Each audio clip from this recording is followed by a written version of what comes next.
All right, so we are. You got UFC 250. UFC 250. Set for June 6th. And I'm hearing all sorts of things about where the UFC is going to land at the end of May. So, look, here are a few things I'll share. The Nevada Commission's not even going back to work until June 1. It's an awfully tight window to have things in order for a June 6th event in Nevada. Now, I could be wrong.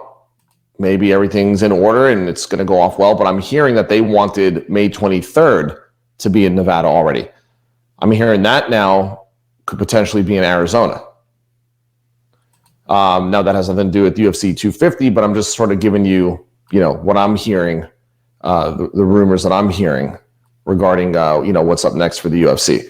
So the other thing I will say, just it's kind of a little off topic, but with a lot of this downtime, I finally watched the Notorious documentary on Netflix from 2017. I'm a little late on it. I enjoyed it. I'm just letting you know. I thought it was good, and it kind of made me want to see Conor McGregor again. Just throwing that out there. So here's what I wanted to ask you: UFC 250, June 6th. Doesn't really matter where it is. It could be in the Apex in Nevada, in Las Vegas. It could be on the moon. It could be Arizona. It doesn't really matter. But what I want to know is the matchups, who you want to see, what you want to see, and I want to get your thoughts on that. And overall, I would say kudos to Dana White and the UFC for pulling off 3 really good shows with all things considered, very small issues. I think it would have been unheard of to think with those many moving parts that we weren't going to get, little snafu here and there, a positive test. It's just indicative of what's going on in the world right now. But I think they did a great job to bring the UFC back, get it moving, and, really in the championship rounds, I want to know what you think about UFC 250. All right. Right now, the main event for that is Amanda Nunes against Felicia Spencer. That's probably going to be the main event. Amanda Nunes is the greatest women's mixed martial arts in the world, and that there has ever been. She has beaten everybody there is to beat. Right. And beating them soundly for the most part. The only loss to anybody of any major significance that she's had is to Kat Zingano, but that's not even.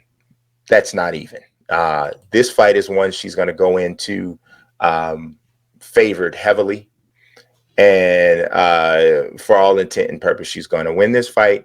But Felicia Spencer does have a shot. And here's the reason why. She has a shot because she is a fantastic grappler.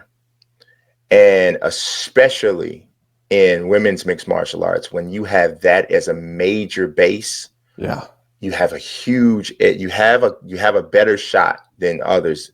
Now, Amanda Nunes is an exception because she is one that has that snapping one punch, one strike kind of power.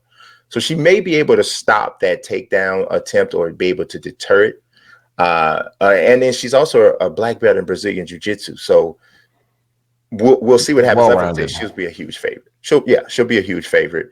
I'm interested in seeing what other fights are added to that card, because as of right now, there are only looks like 5 fights on this card. It's that one. Charles Byrd against Maki Pitolo, Ian Heines against Gerald Meachart, Alex Perez against Jussier Formiga, and then Alonzo Minifield against Devin Clark. To be totally honest, especially for a pay-per-view, all of those other fights are prelim fights.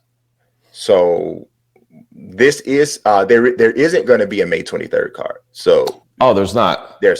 So So when did that get canceled?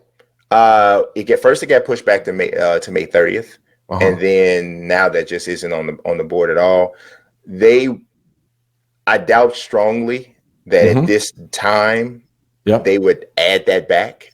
Yeah, I don't know what I don't know how. So 250 is the next UFC show. 250 is the next show. Well, I'm hearing that Arizona might be an option for 250. Yeah, it could very well be because it's still listed as the location is to be announced. Right. So it very well could be. Because the Nevada Commission's not open yet.